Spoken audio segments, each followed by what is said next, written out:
자, 이어서 5회의 공과의 말씀을 살펴보도록 하겠습니다. 공과의 말씀 고린도후서 3장 6절에서부터 마지막 18절 말씀까지. 그래서 공과의 말씀의 제목을 율법의 직분과 무슨 직분? 복음의 직분. 이렇게 서로 비교한 그런 말씀인데, 그래서 대지도 3개로 나눴습니다. 자, 6절부터 12절까지 첫 번째 대지로 율법의 직분과 복음의 직분을 어떠한 차이가 있는지 서로 비교해서 한 말씀이고, 두 번째는 이제 3절과 16절에 있는 것처럼 율법의 직분의 광채는 뭘로 가려져 있다고요? 수건으로 가려져 있다고 이렇게 얘기를 하고 있고, 마지막으로 17절과 18절에서 복음의 직분의 영광에 대해서 마지막으로 사도 바울이 이렇게 얘기를 하고 있습니다. 어려운 본문의 말씀이 아니고 두 직분의 차이 비교하면서 그 영광의 직분 또 복음의 직분을 우리가 힘써서 전해낼 것이다. 사도 바울이 이렇게 서로를 비교하면서 얘기하고 있는 말씀이에요. 6절 보시면 6절. 저가 또 우리로 새 언약의 일꾼 되기에 만족해 하셨으니 의문으로 하지 아니하고 오직 영으로 함이니 의문은 죽이는 것이요 영은 살리는 것입니다. 예, 저가 또 우리로 새 언약의 일꾼 되기에 만족해 하셨으니, 새 언약, 옛 언약과 비교해서 새 언약이라고 얘기를 했습니다. 새 언약, 옛 언약이라고 하는 건 모세에게 주신 출애굽하고 난 다음에 시내산에서 주신 하나님의 율법의 말씀을 총칭해서 옛 언약이라고 얘기를 하는 거고, 새 언약이라고 하는 건 모세의 율법의 말씀이 아니라, 쉽게 해서 구약이 아니라 우리들 쉽게 얘기하면 무슨 이야기야? 신약을 얘기를 하는 겁니다. 좁혀서 얘기를 한다라고 하면 새 언약은 그리스도를 얘기를 하는 거예요. 그리스도. 그러니까 하나님께서 사도 바울의 신약의 일꾼, 좁은 의미로 그리스도의 일꾼으로 만족하게 부르셨으니, 이 모든 일들은 누구를 통해서 이루어진 것인가? 바로 성령 하나님을 통하여서 그 새 언약의 일꾼으로 한 사람 한 사람, 여러분 한 사람 한 사람을 다 성령께서 인치셔가지고 우리를 이 자리에 앉게 하신 거예요. 앉게 하신 겁니다. 그러니까 사도가 바울이 특별히 바울이 사도가 된 거는 바로 이 의문이 아니고 구약의 말씀이 아니라 하나님께서 성령으로 인치신 영의 직분을 주셨다는 거예요. 그랬죠? 의문으로 하지 아니하고 오직 뭘로 했다라고 되어 있어요? 영으로 했다. 여기서 영이라고 하는 것은 성령으로 했다는 얘기예요. 어렵게 생각하지 말고. 성령으로 함이니 의문은 뭐 하는 것이고 죽이는 것이고 영은 살리는 것이다. 뒤에다가 영만 하니까 여러분이 좀 어렵게 생각을 하는 경향들이 있다고요. 그러니까 좀 이해하기 쉽게 하기 위해서 성령이라고 얘기를 하면 좋을 것 같아요. 이해하기 훨씬 쉬우니까. 의문은 뭘로 생각하면 쉽냐면 뭘로 생각을 해야 될까요? 율법으로 생각을 하면 훨씬 쉬워요. 율법 안에 의문과 의식 여러 가지가 있으니까요. 그 율법은 죽이는 것이고 영은 살리는 것이다. 왜 이렇게 표현을 했을까? 율법이 왜 죽이는 것인가? 율법은 그러면 죽이기만 하니까 율법은 못 쓸 것이네요? 아니요 라고 대답하는 게 정설이에요. 그 얘기가 아닙니다. 자, 7절 보시면 7절. 돌에 써서 새긴 죽게 하는 의문의 직분도 영광이 있어 이스라엘 자손들이 모세의 얼굴에 없어질 영광을 인하여 그 얼굴을 주목하지 못하였거든. 예, 돌에 써서 새긴 그 죽게 하는 일 빼고 의문도 뭐가 있다고요? 영광이 있다라고요. 그래서 그 가로 빼면은 죽게 하는 의문의 직분도 영광이 있습니다. 그러니까 율법도 영광이 있다고요. 율법도 영광이 있어요. 그러니까 율법은 그 자체로서 나쁘지 않아요. 율법도 선합니까? 악합니까? 선해요. 율법도 선합니다. 어떤 의미에서 선하다는 건가? 그 율법을 쫓아가서 가다 보게 되면 누구를 발견하게 되느냐면 그리스도를 발견해요. 결국엔 나를 발견하고 그리스도를 발견하게 되는 거니까, 그러니까 율법 자체는 악하지 않아요. 선합니다. 그런데 왜 죽게 한다라고 했는가? 의문은 죽이는 것이라고 했는데 왜 죽게 하는가? 율법을 지키다 보면은 한 가지도 제대로 지키지 못하는 누구를 발견합니까? 나를 발견해요. 나. 그러니까 한 가지라도 지키지 못하면 결국 사망이죠? 그래서 죽이는 것이라고 하는 거예요. 율법을 지키는 사람이 한 사람도 없으니 의인은 없나니 한 사람도 없어요. 그 율법의 말씀들을 잘 지켜서 구원에 이를 사람이 한 사람 없어요. 한 사람도 없다는 얘기입니다. 그 율법의 말씀을 온전히 지킬 수 있는 분은 딱 한 사람 있어요. 그게 누구요? 예수라는 얘기예요. 예수님. 예수님이라는 얘기입니다. 그러니까 율법의 모든 요구하는 바, 율법이 원하는 바, 율법의 모든 것을 만족시킬 수 있는 분으로 오셨어요. 그게 바로 예수라는 얘기입니다. 그러면 우리는 어떻게 하면 되는가? 그 예수가 하신 일을 믿는 거예요. 믿기만 하면 돼요. 믿기만 하면.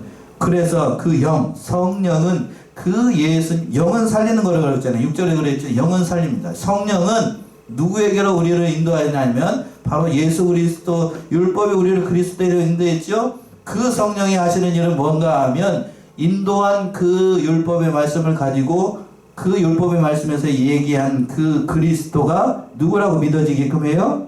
예수라고. 이해돼요? 예, 그 예수라고. 예수가 바로 그리스도라는 사실을 믿어지게끔 누가 하시는 거냐면 그 성령이 하시는 거예요. 그러니까 성령이 믿어지게끔 하니까 영은 뭐 하는 거예요? 살리는 거예요. 살리는 거. 율법은 그러나 죽이는 거죠. 그런 의미에서 죽인다는 거. 율법 자체가 나쁘다는 얘기 아니에요. 그럼 뭐가 죽이는 건가? 죄가 죽이는 거죠. 죄가 죽이는 거예요. 이걸 오해하게 되면 오늘날 성도들 가운데 그 잘못 이해하는 사람들이 있어요. 율법은 죄를 발견하는 게 아닌가? 율법은 죽이는 거니까 나쁜 거고 선하지 못하고 악한 것이다. 그러니까 율법은 다 지킬 필요가 없는 거고 이렇게 잘못 폐법주의로 나와가지고 그렇게 하는 사람들이 있어요. 그렇지 않습니다. 오히려 더 예수님께서 직접 말씀하셨던 것처럼 내가 온 것은 율법을 폐하러 온 게 아니고 뭐하러 오셨다고 그랬어요? 완성하기 위해서.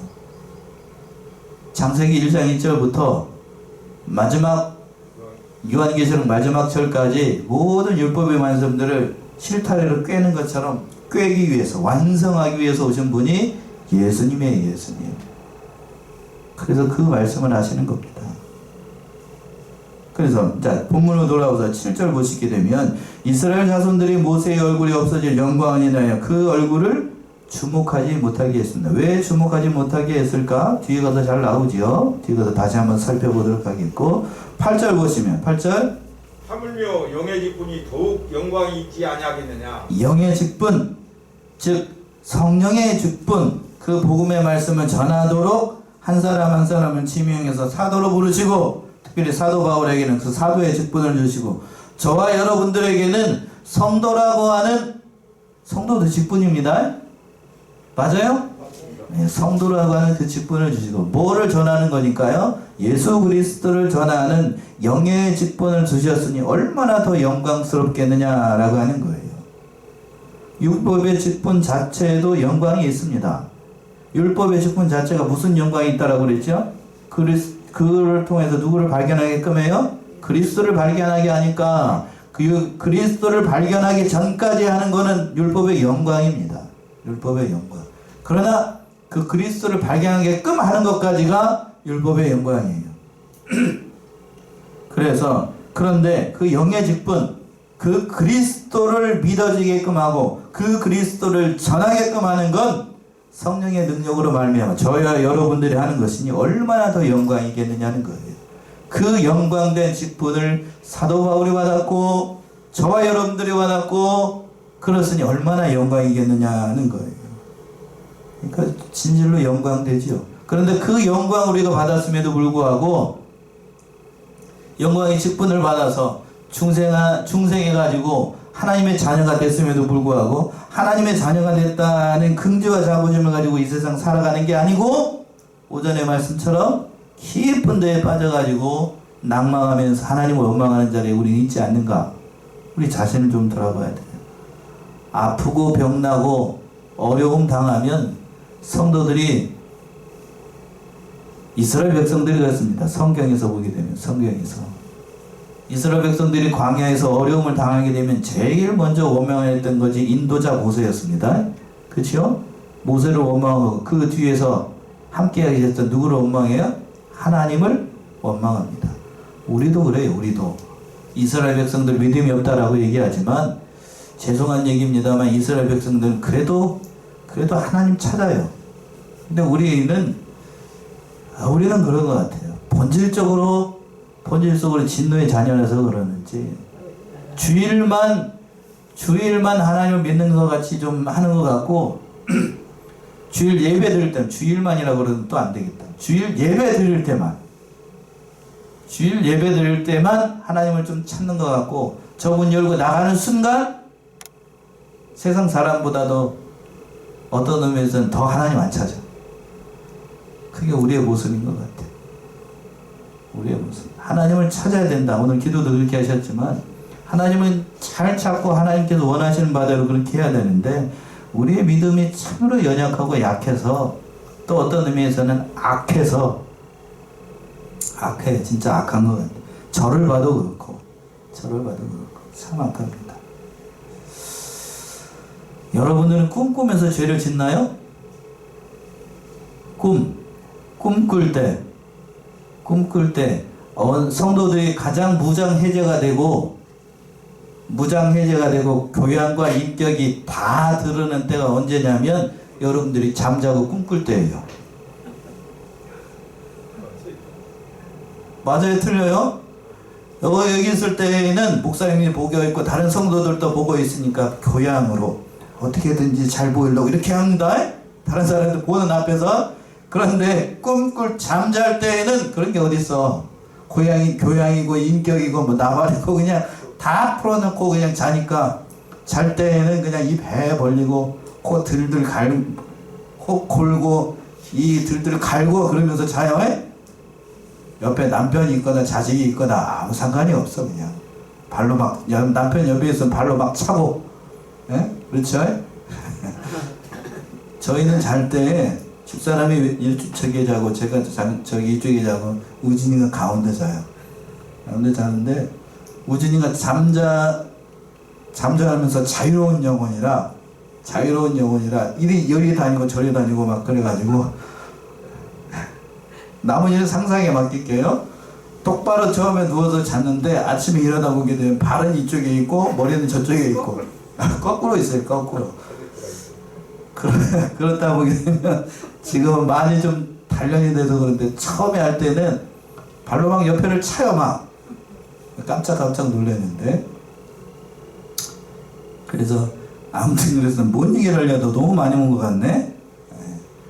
저 꿈 얘기하다가 꿈 얘기하다가 꿈을 꿀 때에는 잠자리 잘 때에는 그 교양이 다 없어져요. 그래서 꿈꿀 때의 죄를 많이 짓습니다.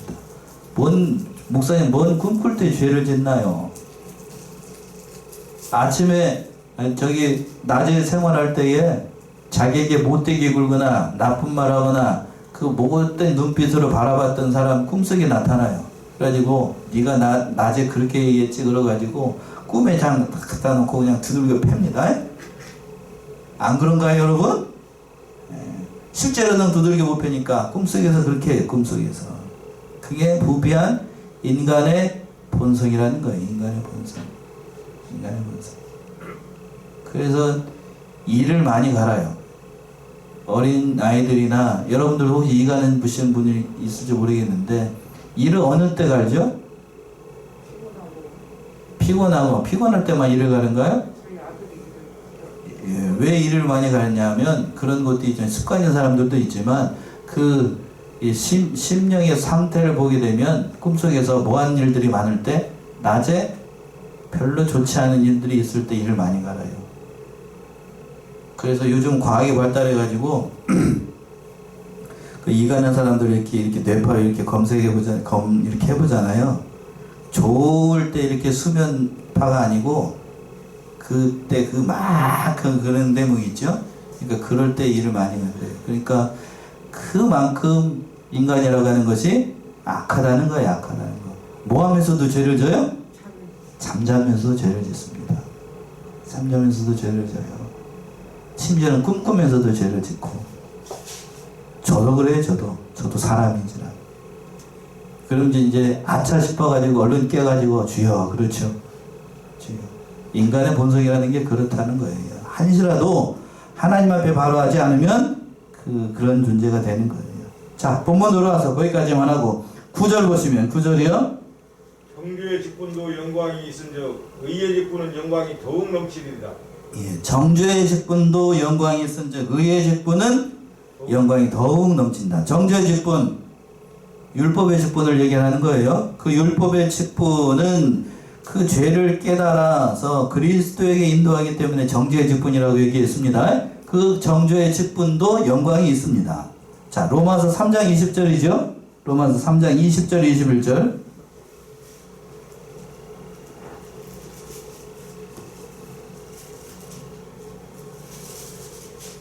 그러므로 율법의 행위로 우리의 앞에 의롭다심을 얻을 육체가 없나니 율법으로는 죄를 깨달음이니라. 이제는 율법 외에 하나님의 한 의가 나타났으니 율법과 선지자들에게 증거를 받은 것이다. 예, 그러면 이게 참으로 로마서에서 가장 대전환을 이루는 말씀인데, 그러므로 율법의 행위로 그 앞에 의롭다 하심을 얻을 육체가 없나니 율법으로는 뭘 깨닫고 죄를 깨달음이라. 율법이 그러니까 죄를 깨달으니까 얼마나 큰 영광이 있는 거예요. 그러니까 죄를 깨달아서 어디까지 인도하는가? 21절이죠. 이제 율법의 하나님의 한 의가 나타났으니 이 한 의가 누구를 얘기하는 거예요? 예수 그리스도를 얘기하는 겁니다. 예수 그리스도가 나타났으니 율법과 선지자들에게 증거한 바, 그 하나님의 한 의, 예수 그리스도가 나타났다는 겁니다. 그 의의 직분이 더욱더 영광이 넘친다는 얘기입니다. 그 예수 그리스도를 믿어서 구원을 받고 그 예수 그리스도를 전하는 직분으로 살았으니 얼마나 큰 영광이 되겠냐는 거예요. 자, 10절 보시면 영광되었던 것이 더 큰 영광을 인하여 이에 영광될 것이 없으나 11절까지 없어질 것도 영광으로 말미암았은즉 길이 있을 것은 더욱 영광 가운데 있느니라. 예, 그러는 거예요. 영광되었던 것이 더 큰 영광을 인하여 이에 영광될 것이 없으니, 영광되었던 것이 더 큰 영광이 나타나게 되면 전에 있던 영광은 없어진다는 그런 뜻이 있는 거예요. 이게 뭔 말일까? 자, 어제가 오늘이군요. 오늘 보름입니다. 1월 보름. 이거 어느 권사님 두 분이 저기 그 보름 음식이라고 이렇게 해가지고 저 맛있게 먹었습니다. 감사합니다. 근데 그 보름달의 영광도 달이 넘어가고 아침이 밝으면 보름달 보여요, 안 보여요? 안 보입니다. 그런 의미예요. 보름달 뜨게 되면 밤에 환하고 좋은데, 그런 환한 보름달도 넘어가가지고 해가 뜨게 되면 그 보름달 안 봐요. 해를 보지. 그것처럼 영광되었던 것이 더 큰 영광으로 영광이 이른다는 거는 그런 의미예요. 그러니까 율법의 영광도 그 죄를 발견하고 그리스도에게 인도하는 그런 영광이 있는데, 그러나 지금은 누가 오셨으니까요? 예수님이 오셨으니까 그 율법의 영광도 이제는 없어진 영광이라는 거예요. 사라진 영광. 그래서 11절 말씀 있는 거예요. 없어질 것도 영광으로 말미암았은즉 길이 있을 것은 더욱 영광 가운데 있지 않겠느냐. 그치요? 율법의 그 영광도 이제는 없어진 영광이지만, 그러나 그리스도로 말미암아 얻어진 영광은 더 영광 가운데 있게 된다. 근데 하나님 좀 조심할 것은 뭐냐면, 율법의 영광이 없어졌으니까 율법은 없어도 된다? 아니죠. 아닙니다. 더욱더 율법을 통해서 누구를 더 확실하게 보여주는 거니까요. 예수님을 확실하게 보여주니까. 예전에는 힘이 했습니다. 사도 바울이 고백했던 것처럼 그게 그리스도라고 하는 건 그 구약 성경을 통해서 그리스도라고 하는 거는 다 예언되어 있었다고요. 저기 히브리 말로 얘기한다면 메시아, 그렇죠? 메시아가 올 것이라는 것은 히브리 사람도 알고 저와 여러분들도 다 알고 있었어요. 근데 그 메시아가 누구라고요? 예수. 얼른 나와야 되는데 그 메시아가 누구? 예수.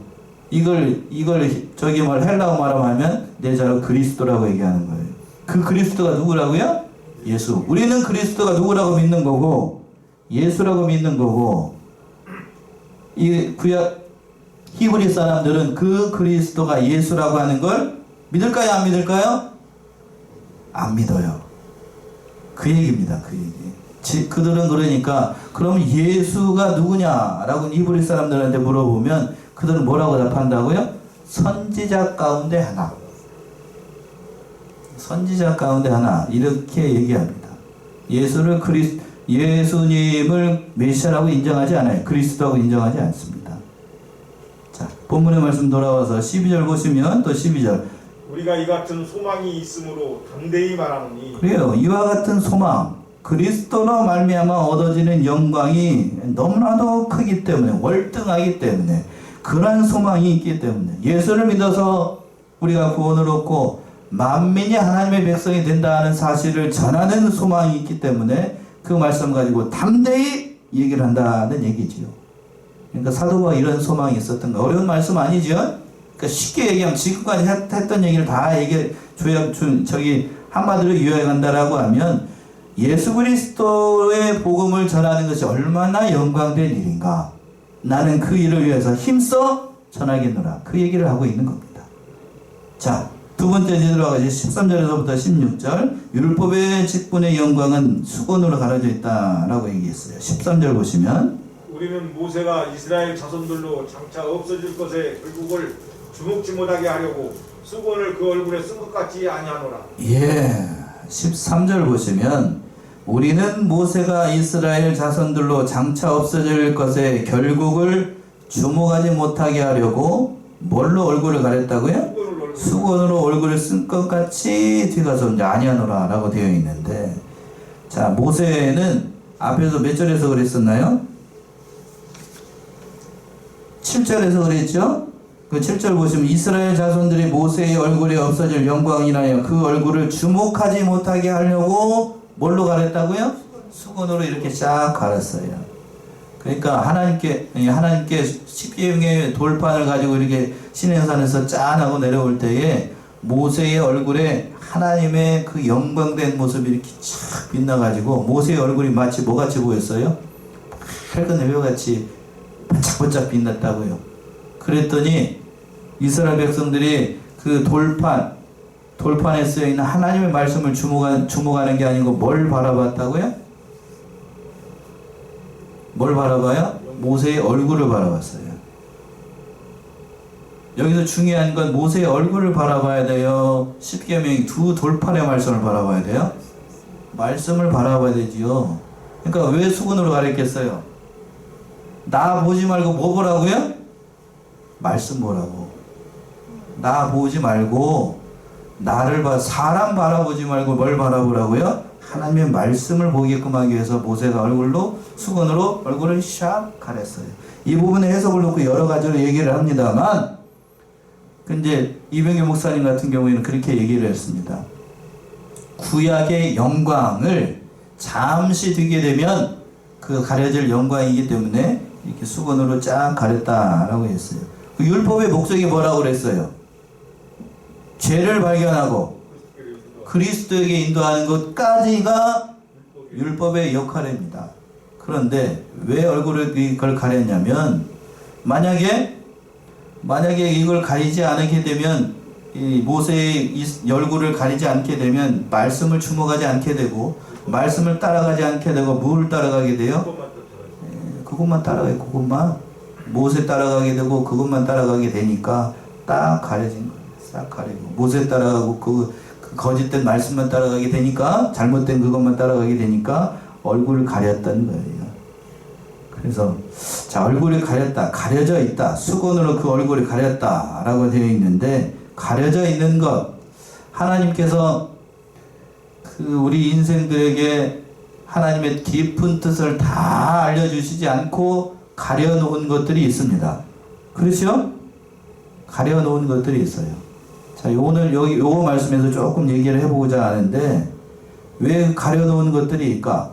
어떤 것들을 가려놓았을까? 예수님이 재림하시는 때, 그 시각과 그 때를 하나님께서 알게 했나요? 가려놓으셨나요? 가려놓으셨어요. 왜 가려놓았죠? 그때를 알게 되면 여러분들이 불안해서 못 살아요. 예?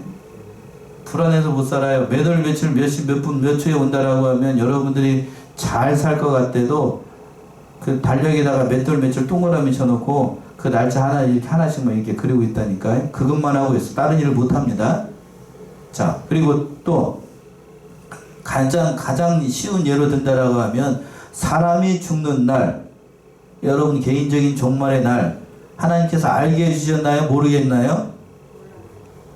모르겠습니다. 그러면 성경에서 보게 되면 인생 70이요 강간하면 80이라고 얘기를 했는데 80 넘으신 분들 많잖아요. 요즘은 다 그러는데 그렇게 오래 살아도 하나님께서 불언간 언젠가는 데려가십니다. 언젠가는 데려가시는데 그 데려가시는 구체적인 날짜를 한 사람 한 사람들에게 다 모르게 해놨어요. 아무리 말기 함 환자라고 해도 하나님께서 언제 데려가시는가 2개월 남았다 3개월 남았다 6개월 남았다 해도 몰라요. 모릅니다. 몰라야 우리가 소망을 가지고 하루하루를 살아갈 수 있습니다. 그렇죠? 날짜를 안다. 불안해서 못 삽니다. 불안해서 못 살아요. 그래서 하나님께서 가려놓으셨어요.